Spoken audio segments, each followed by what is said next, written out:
Okay, well, thank you all out there for tuning in for another episode of CHAPS Darkside. And for tonight, my esteemed guest is Robert Bradley from CPRI out of Virginia. Gladly, finally to get Rob on the show. We've had the fortunate opportunity to have worked with Robert and his team a couple times. Realistically, we've collaborated a bunch of times. He's always been a big assistance to our team, and it's a good thing with being within the CHAPS family. We all try to be as tight as we possibly can, though distances make us apart, and especially nowadays the border is closed, so I guess it's really apart for a little while. One of the things that I'll say about Robert and CPRI, there's a lot of my inner monologue I wanted to start with anyway, but they do talk a lot nowadays about para-unity. That seems to be the catchphrase of the decade when it comes to what we do. And I'm not the biggest, I'm not supporter isn't the word. I think para-unity, if it is in its truest sense, is a wonderful thing, but I think that a lot of the times we tend to evade what the real purposes are, besides just sharing each other's posts and saying hey on Facebook. But one of the things that I think at least our teams have been particularly good at is actually collaborative efforts. I think that that's a really big part of the whole real idea of para-unity, is the idea that we're actually reviewing and peer review and exchanging of ideas and possibly critique as well. Because if we don't do that, then there's no way anybody's learning, and the truth, what truth that we're looking for isn't going to get out there. And I'm thinking you're kind of on the same page with me on that one. Oh yeah, most definitely. I hear the term para-unity and I want to cringe, because all that's doing is creating a social atmosphere surrounding what should be a serious field of study. And in that social atmosphere, everybody's going rah rah. Let's support each other, even if we're full of whatever.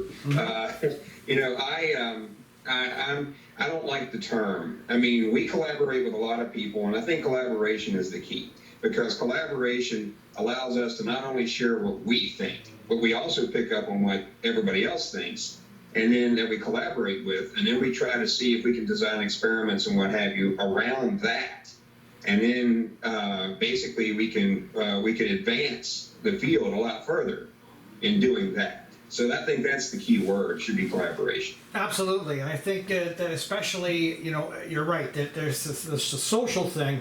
There's nothing wrong with teams with like-mindedness getting along, and that's cool. I mean, there's nothing wrong with that. But in the same respect, sometimes you're finding teams that are aligning with other teams that are doing damage to what we do. And it's only because, we've got this Unitarian world going on. I can't tell you how many groups I've left that were started on Facebook just because you see it starts with the good intention of getting out there and maybe, possibly sharing some ideas. And you realize nobody wants to share any ideas. Nobody wants to actually learn from each other. Do you know what? Like, I've probably investigated with 40 odd teams, different teams. There are teams I come away with going, ugh, and then there are other teams like yourself where sometimes, I'll come out of that investigation and go, that's a pretty interesting way of looking at things. There's nothing wrong with having, having enough confidence in yourself to say, possibly have we been doing it maybe not wrong, but not as optimal as we could be over the years.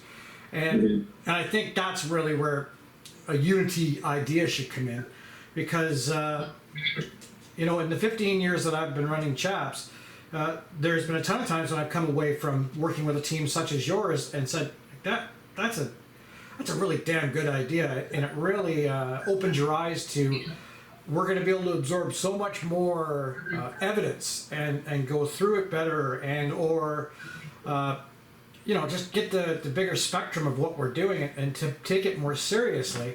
while still enjoying it. I mean, I see a lot of teams that kind of go one way or the other. One, they're just complete like buffoons, and the other way, they're taking themselves too seriously, and not being able to have a good time while you're doing it. But you know what? We've maintained it, and you know what? From you guys, we learned some great Sentinel work and how to like keep things quiet in certain places and how to avoid a lot of contamination, and it's really helped going forward. Which is good, even if investigating in Virginia is damn hot. I don't know how you guys take it down there. I know you're from West Virginia, but in the winter, Dave, it's a lot cooler. Yeah, well, we're gonna have to make the next road trip a winter one, because that last one at Bacon's Castle, I know I've lost a ton of weight, but I think I lost about 25 pounds that weekend. Yeah, that was pretty hot. Yeah, I remember that. Oh my God. Oh, so that was hot for you guys? No, yeah, it was hot. It was a hot time for us. Oh, good. We don't like to investigate like that either. So, we have, we prefer it to be comfortable, but we do tend to go where the experimental design sends us. So if it says we're going to have to do it in the 98-degree heat with 100% humidity, then that's when we do it. But that one right there was just because that was the time we had scheduled. So, we were hoping for a cooler day, and boy, were we mistaken on that one. Yes, you were. Okay, so, and now obviously right now with all the COVID pandemic and that noise, and I've seen a lot of what you're doing is via Zoom and podcast, virtual, this and that. What is CPRI up to right now? Like, are you guys active in any way sense other than presentation via virtual sources? Well, we're still having our monthly meetings and our board meetings virtually through Zoom. But, beyond that, we're conducting a lot of research that doesn't require us to go to places. You saw where I put out that survey, and we're collecting all the data from that survey, right, and we're looking at it and looking at that as well. Plus, we're delving into a lot of deep data analysis, big data analysis, using an application called R that takes all the numerical data that we collected from all of our sensors, and then allows us to look at that along with our audible data and our visible data, and then it can pick out a lot of sensors have noise, so you can't pick out anomalies in the noise because it's buried in the noise. This R application can do that. And so it's a big deal, and it takes a lot of computing power to do this. A standard laptop like what I have won't do it. Oh. So we're beginning to work little bits and pieces at a time using standard home computers, but we're going to have to go big and start using a mainframe, probably through something like Amazon Web Services or something like that. And that's one of the things that we're doing right now. In regards to, we are collecting some data at sites that we had previous relationships with, and they've allowed us in there only if we're able to provide the infection control that's needed. The masks, when we go into the building, we're hand sanitizing. When we come out of the building, we're hand sanitizing. We have the masks on the whole time. And any surfaces that we touch in the building, we have to clean. So, we are collecting data. We just went to an old Mason's Hall in Richmond. It was built in 1787, and collected some data there. And then we also have been back to Bacon's Castle and collected some data there as well. We're going to be back at Bacon's Castle here on the 17th and 24th of this month to give lectures and things during a haunted event they're having. But, after that, we're actually going to be in a mansion that was built in the early 1800s at a state park that's very near Bacon's Castle. But we're going to be in that mansion in November. Beyond that, though, we don't have anything scheduled. And we take really small teams now. You're talking anywhere from 4 to 6 people tops. Okay. We don't go any bigger than that. we have to be able to be spread out. We have to, I work for the health department, so there's no way I'm going to let us not do infection control. So anyway, and since our governor caught it, and of course our president caught it, a lot of people down here are finally realizing, hey, this infection control is kind of important. So we definitely do that. But anyway, that's what we're up to right now. Okay. That shifted the order of some of my questions, because you were talking about obviously experiments, and this is something that we've picked up from you guys.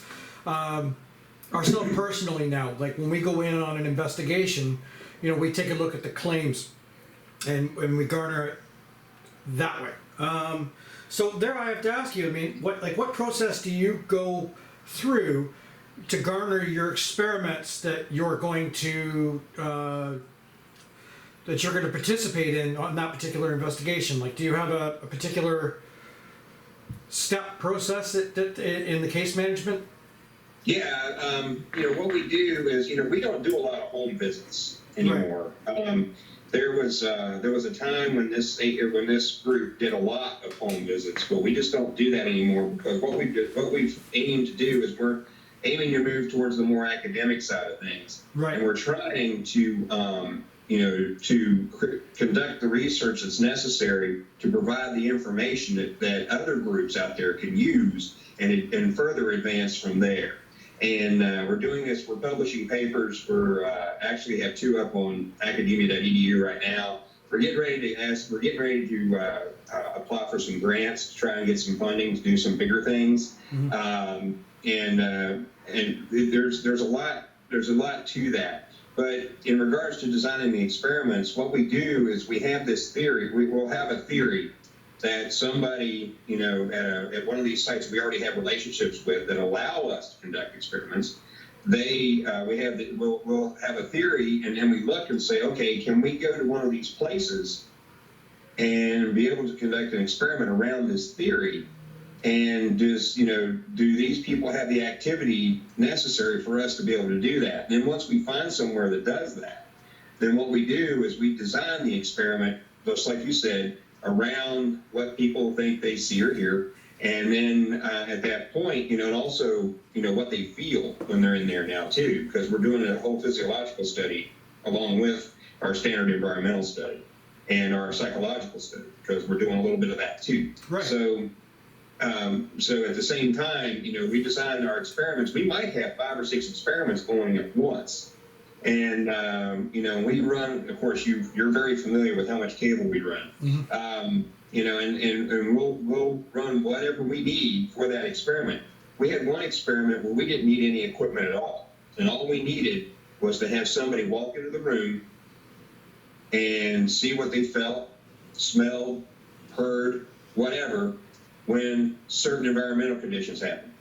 And that's all the experiment was. No equipment at all, except for maybe a recorder and a notepad or something like that to write it down. And so at that point, we then further advanced that experiment to include sensors, environmental sensors, to actually measure what the people thought they felt or, heard or smelled or what have you in there. So that's just an example.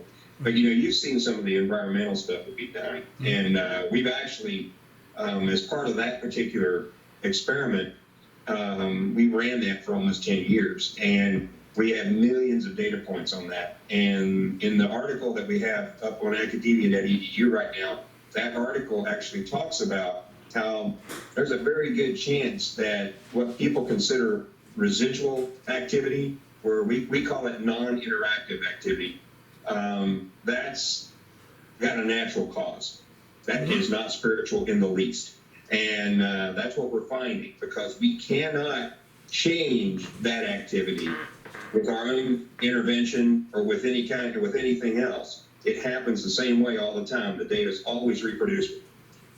Then you got the other side, you got the interactive side. And the interactive side, we're just starting to dip our toes into that part. And that part, the interactive side, Katie bar the door, pardon my West Virginia vernacular, but it's really, the data is not reproducible hardly ever.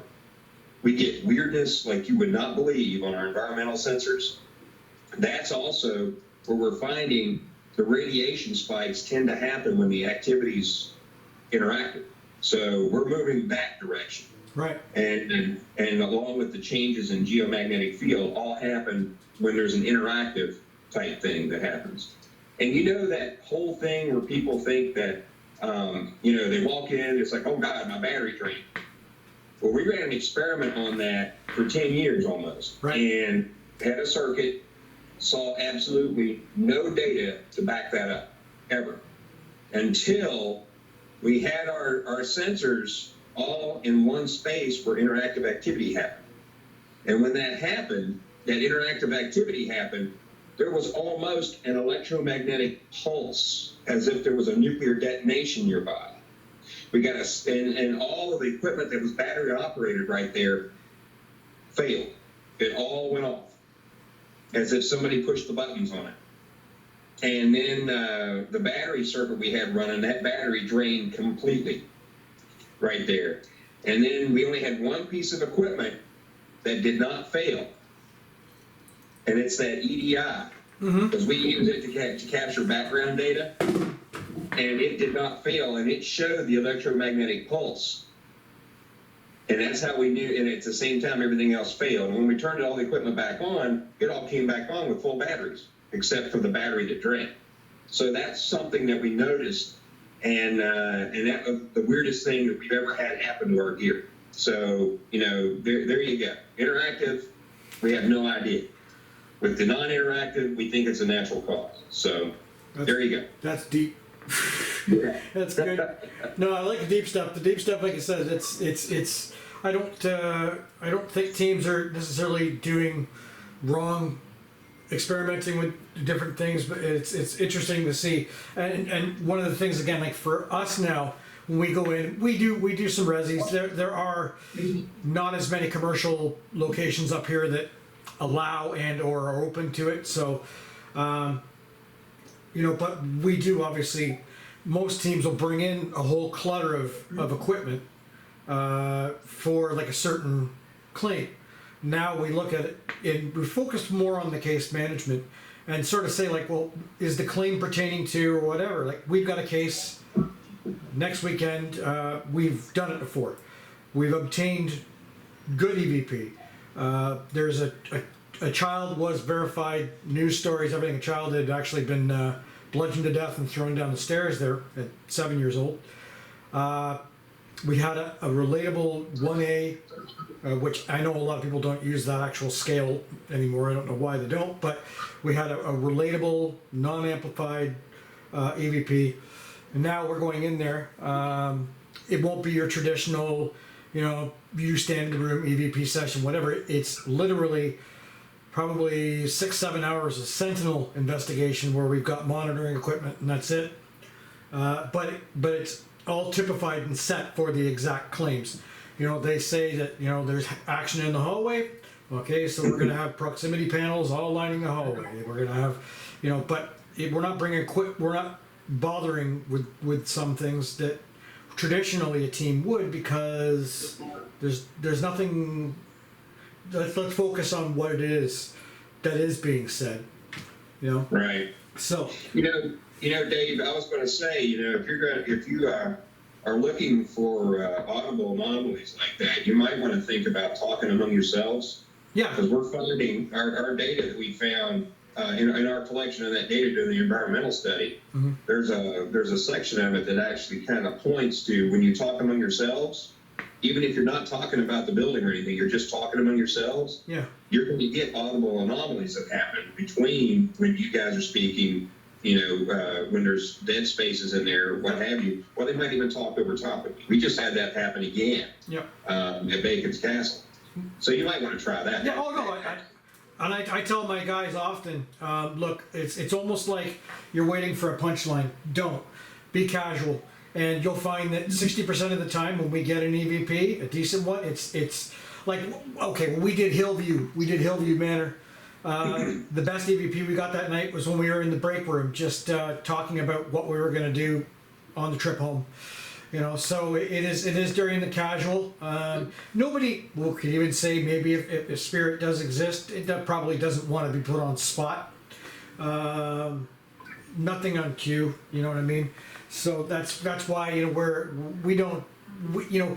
we tend to kind of go through 3 phases, right? You gotta have to have your typical, like filling out a job application. You've got your questions you've got to ask. Great. Then keep it casual, keep it real, and then sometimes keep it quiet and see what happens. And then sometimes work with trigger stuff and see what happens. And then I've been working with tone generation lately. Different levels of tone generation. And the last investigation I just put out on YouTube, the EVP that we did pull from that site was during a tone generation. It was probably like really low, like 250 megahertz, like very, or 250 hertz, like really low. And that's when we got it. So I'm going to try that again, right? I guess you got to see if you can replicate. Yeah, I mean, we did a tonal experiment like that in a location near Charlottesville called Mickey Tavern, and we got the tone generation. We stepped through a series of 10 hertz, going from very high to very low, and we just stepped through it. And when we hit the low frequencies, when it got down to around 100 hertz, and the stuff was rattling in the building because of it, we got some interesting, almost grunts, you could say. They came across like somebody was not comfortable with that at all. Yeah, I'm gonna try. Yeah, it was interesting when we got that. I'm gonna try that again because that was I was probably the second time I did it, but probably the first time that I really consciously wasn't just tickling with it. I was doing it. So we're gonna do that again. Yeah. Okay, so CPRI is made up of professional people. I know that. You guys have got DEA agents and all kinds of people. So what's the process for you guys to take on a member? Like, what is it different? Is it, I know a lot of teams are like, oh, you're a member. I know with our team, I have a 3-step process. It takes about a year before you're a member. You'll guest a couple times, and then I might say this something to you, and then there's a process. But like, what's a process like for you guys? Because you're a very specialized unit of people.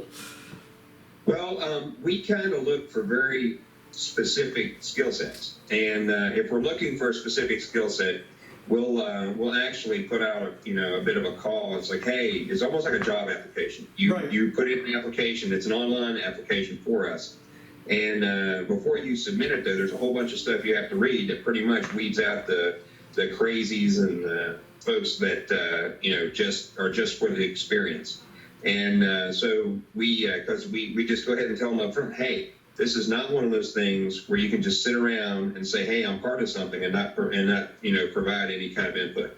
You got to do the job. So we are actually broken up into what are called skill centers now, where every different groups of people have different skill centers. So if we have something where we got to go real quick, I can reach out to people in each skill center. It's like, okay, I need skill set here. I need this skill set. I need this skill set. I need that skill set. And then I grab those people and we go, if we have to go quickly. If we don't, if it's something that's designed over a period of time, then it's a lot easier to deal with. But what we do with those people is they come in and they're vetted as if it's a job interview. Of course. They talk to, we determine whether or not they have the skill sets we need. We determine if, in the interview process, it's almost an interrogation, you might say. So we go through, they're vetted pretty hard, and plus we have access to vetting the background of all these people pretty thoroughly. So because of the people we have already in the group, so that's what we do. We have one guy that's the vice president of our organization is considered the membership person, and right now that's Jack Trammell, and he sits down with them and goes through everything. They then also meet Tommy, who you've met before, and Tommy's now our president, and they go through him, and then also they talk to other people that might have the same skill set to make sure they're on the up and up. And then after all that vetting, then we let them. We have a whole training regimen that they have to go through. We have an online learning management system with about maybe 10 courses that they have to take. And then after that, they have to come with us and just run cable and stuff and show that they're really willing to put forth the effort. Now, we've had probably, I don't know, in the last year, probably 25 people apply, and we've only taken 4 of those people. Right. So, that's what it takes to get, to get in our organization. That's awesome. Well, I mean, it all, of course, affects the product in the end, right? So, okay. So I'll go to the next question. I'll leave the simple one to the end because that one doesn't seem to fit with the chime we're on. So, what do you think right now? By the way, if you could see like my professional job here, this is written in a black marker about a half an hour ago. That almost looks like a set list from when I used to play in bars. Yeah, it's close, and my writing is terrible. So, what do you think nowadays is the most overused theory or method in paranormal investigation? Ooh, well, here's the big one. The latest, greatest craze that you're hearing out there is what's called the Estes method. You've probably heard of it. It's where I see people doing it all over the place. And all they can get, they like to say that, it's not a coincidence because, they hear things through there that really go with the questions that are being asked outside the headphones. So I think, though, that anecdotally, you have no way of proving, first off, that you're really hearing the right thing, because you and I could hear a word and both of us could think it said something different. Right. So also there's the whole problem with the ghost box that's typically used when you do the Estes method. My problem with that. I know I can't stand the thing because, first off, people are using it to claim that they have spiritual activity when, how can you do that? Because even if that was a legit way of collecting data, you don't know who you're talking to. You don't know what you're talking to. So you can't say that that's my dead Uncle Frank over there that just came through and said yes across this ghost box. You can't say that. And you also can't say that it said the word yes, because it may have said something totally different and you just totally misinterpreted it. There are so many variables involved in that whole method is, you can't use it right now to say that something is there trying to communicate. Of course, that gets me all into the ITC world that I'm not a big fan of anyway. No. And everybody wants something where they say that they can communicate directly with somebody from the great beyond. Mm-hmm. Well, you might not be communicating with something from the great beyond, first. Second, you can't even tell if that was a real communication to begin with. There's no way that you can prove that. That is a belief system, plain and simple. You believe it, that's fine. But we in an academic process, we can't say something that particular item is providing some sort of communication. We just can't say that. And that goes along with a lot of the stuff too that we're starting to see in the States, David, where there's actually fraud going on using things like that. Mm-hmm. And there's actual litigation going on in other states where they're using, what these people are saying, and even if it's not fraud, if you go in and tell somebody they got a demon in their house, first off, that could be considered negligence, gross negligence on the part of the group, because you don't know that. You cannot say that unless Lucifer himself popped up in there with his horns and the fire and brimstone and everything. You can't say something like that because there's no way that you could prove it. And then you got these people off and running going, oh my God, I got to move out of my house. And you just cost these people tens of thousands of dollars because they have to go get a new house. So you just got me off. I'm gonna get off my soapbox now. Oh no, I've been on that soapbox for years now.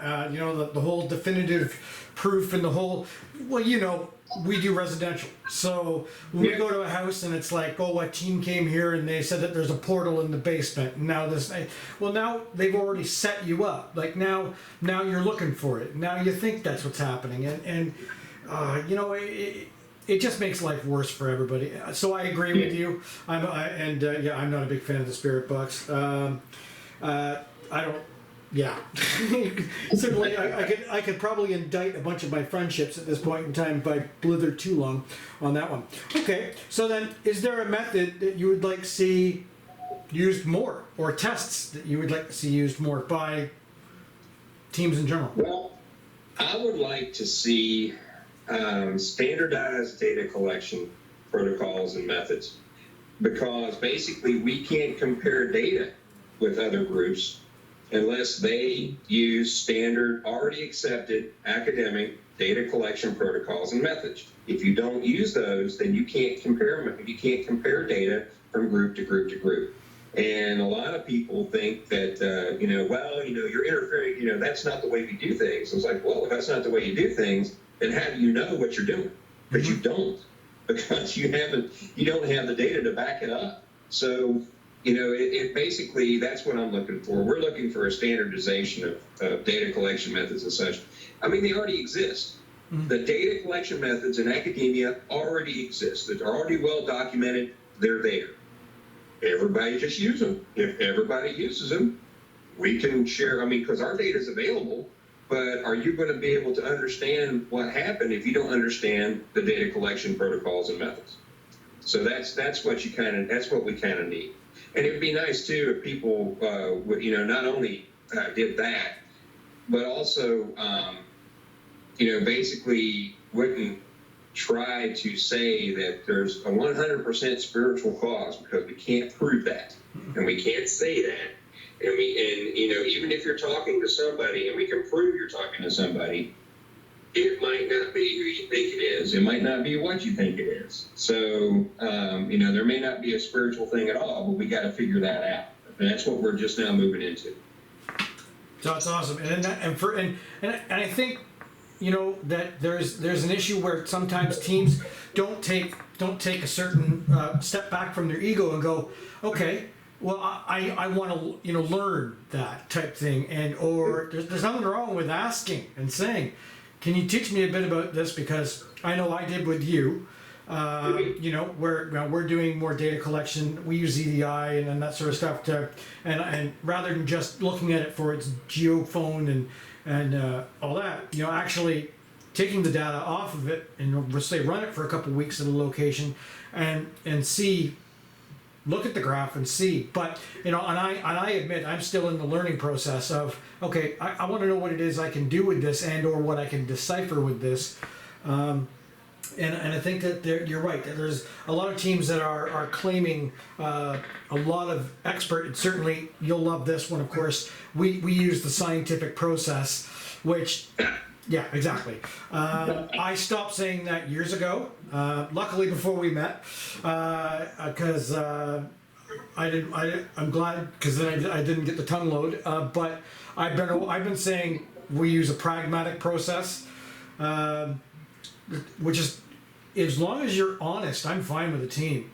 You know what I mean? Like, if you're honest and say, we're going to come at this with an opinion based off a logical gathering of evidence that we can understand, and that's our opinion, then that's all you've got is an opinion. And with an opinion, then you can't, it's not a matter of the burden of being right or wrong on an opinion. And that's when I come to a client. When I present the client the evidence we have, I tell them, here's my opinion on what this could be, but in the end, you do what you want with this evidence, but I can't walk to you and say, your house is haunted by the spirit of your Uncle Buck, because I don't know that, right? And it drives me nuts when I see people come in and say, yes, that's your Aunt Shailene coming through, and she's here to protect you. Or you have a Satan's hole in the basement and you need to sell your house. And I have seen that. I have seen people selling their home because of that, which is just a ridiculous notion. Well, you can't be afraid to ask for help either, Dave. No. I mean, you've asked me for help a bunch of times, and I've gladly provided that. Of course. And if people out there feel like it might be out of their comfort zone, or they just don't have the skill set to understand what's going on, reach out to somebody that does. That's it. You know, there's another group down here called Transcend Paranormal that is a large. They do a lot of events. Right. All right, they do a lot of events, and they do a lot of events to do historical preservation, and they raise a lot of money for these historical sites and that kind of stuff. And what they've done is when they run into a situation where they don't feel like they have the skill set to deal with it, they've reached out to us several times. And then we go in and we actually set up some stuff, and we kind of coach them through the thing, and it's worked out real well. So now they understand what needs to happen, and you know, and they're not afraid to ask for help. We've asked for help because we didn't have a skill set in a certain area, and we've asked for help in that area. So, you know, it's really, don't be afraid to do that. I mean, we're here as a resource. We're not here to hoard data and stuff. Yeah. Anybody can ask us whatever they want to ask us. Yeah. And we'll try to help them as much as we can, unless they're you, Dave, and then we'll, you know, I'm just joking. but that's what collaboration really is, right? I mean, right. Really, it comes down to, you would do it at work, one would hope, you know, and you know, my wife is way better with tools than I am. She has the patience. Screwdrivers go through the wall with me. So, you know, if there's something to fix, I give it to her. I'm like, take it down to your shop and go work on it. So it's okay. It's okay. It's a true marriage of minds. And that's what I think it should be, instead of a competition for who can find the most sensationalism. My wife's a PhD candidate, and sometimes she keeps me grounded. Yeah. But sometimes I'll think I see or hear something, and she's like, "Oh, I don't know. No, that's not what you think it is." And she's going to defend for her PhD in microbiology coming up here at the beginning of November. So, you know, I'm going to have a super smart person in my house that's going to keep me grounded. So there you go. Well, you got her and you got Abby that's going to tell you what to do too. That's true. Exactly right. Okay, so then we'll get down to even the simpler stuff. Okay. What is the most useless piece of equipment out there, and the most underrated? Well, the most useless piece of equipment, you and I probably have talked about this a million times, and it's that silly K2 meter or an EMF meter altogether, because EMF, there are so many sources of EMF, even at sites that may not have electric turned on at all. You could go into a site, and if it's a cold night and you move that EMF meter, guess what happens? You just created a static charge, and it shoots out an EMF in the range of a lot of the meters.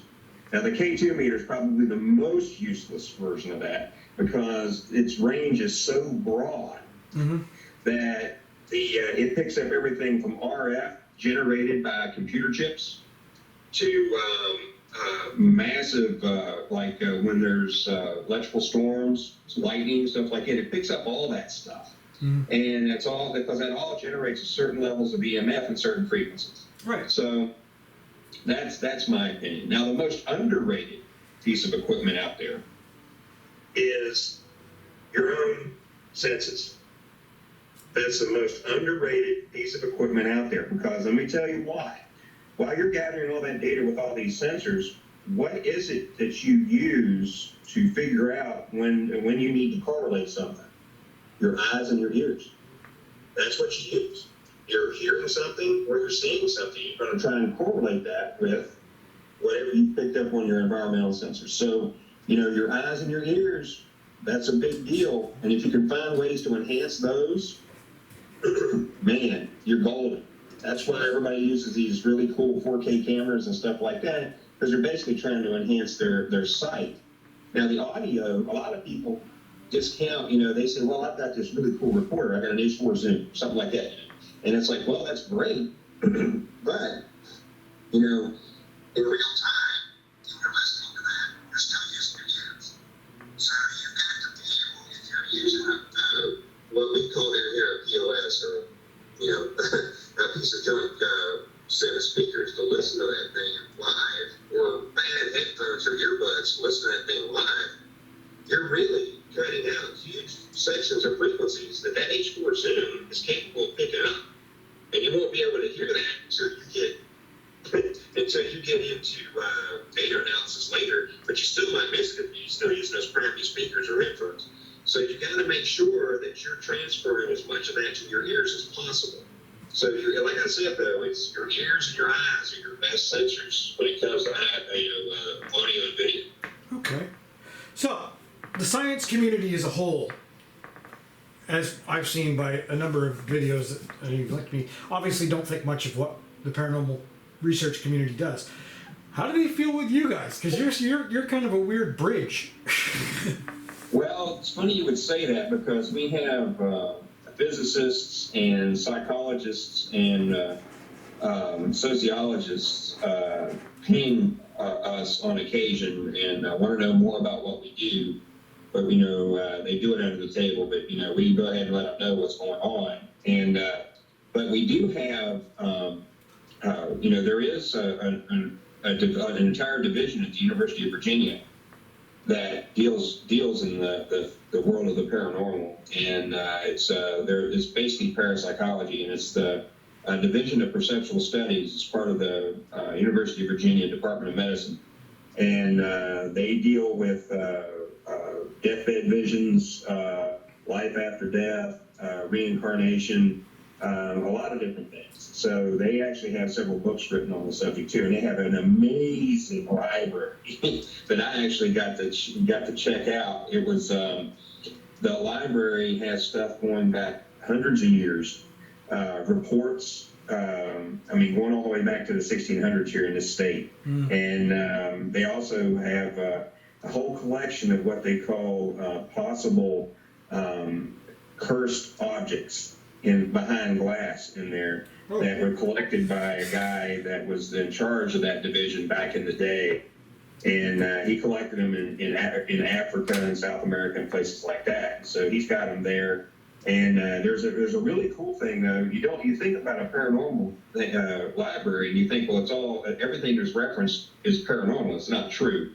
In this library, they have newspaper articles that are just generic newspaper articles, but they talk about things that are associated with certain subjects in parapsychology.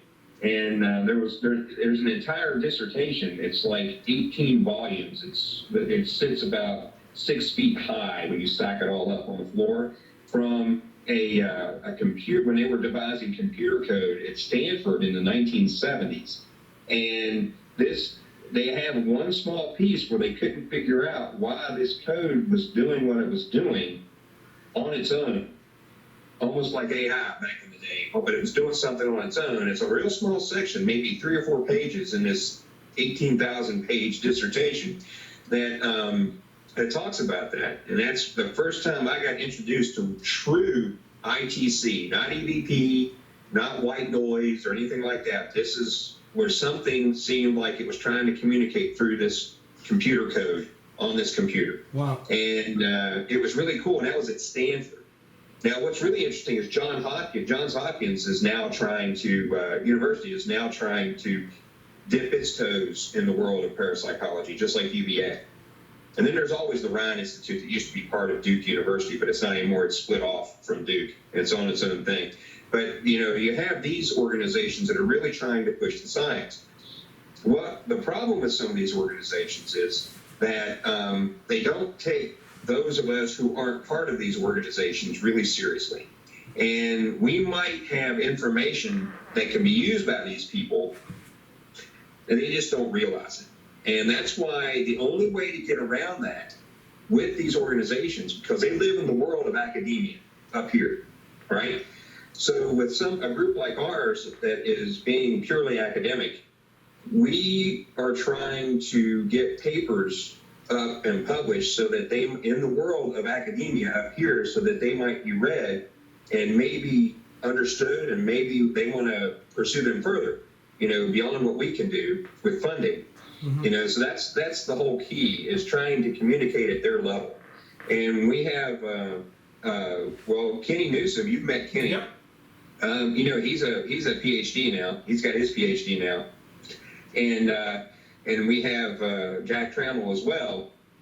And he's the chair of a department of sociology at a major university here in the area. So those people are the ones that can communicate with people at that level, because PhDs tend to talk to PhDs, MDs tend to talk to MDs. And when you don't have that kind of background, then, you know, you've got to really, really fight a lot harder. So it's nice to have that kind of background to be able to introduce us to people at times. We just did a project with a university in, it's actually a college for the deaf and hard of hearing in Washington, D.C. And in doing that, they allowed us in there because Transcend Paranormal actually knew somebody that taught up there. Right. And so they invited us to come with them. And then we brought Jack Trammell with us. And so we got to do that whole introduction. And now there's a whole flow of data going back and forth from that. That is just great. So having those kind of linkages is really important.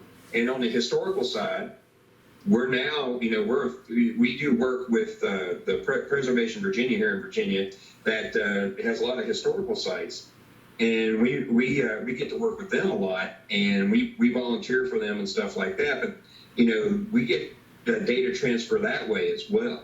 So that's the key. The communication thing is very key right there. If you want to get recognized by the generic science world, so to speak. Awesome. Okay, well, last question. We're going to make it like a really not thick question.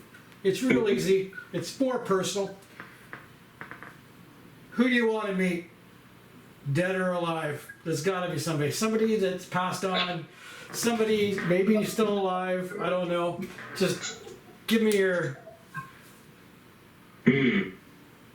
Well, wow, you caught me off guard with that one. I've got to say that having dealt with some of the historical sites around this state, like I have, I don't know. I would kind of like to meet John Smith from Jamestown. I would love to meet that fellow, if I could. If you could. Well, you got to work on that. Problem is, I don't want to get to his level, if you know what I mean. Yeah, I hear you. Well, Robert, I got to thank you so much for the time you spent with us here. It's been a very educated interview. I know that that's how I want my members to watch it, because it's always fun to learn. Some people don't seem to think that there's a benefit to that stuff, but there is. You know, if we open our minds and continue to learn and ask questions and banter back and forth, then I think the paranormal field can get stronger. So you have a wonderful night. Keep yourself safe. No COVID. No COVID here. We're good. You know, put your mask on. Mine's in my Jeep. See? Put the damn mask on. Right? We have CHAPS ones too. Have a good night, Robert. Thank you for the time. You too. Take care. Be good. Bye. That was heavy.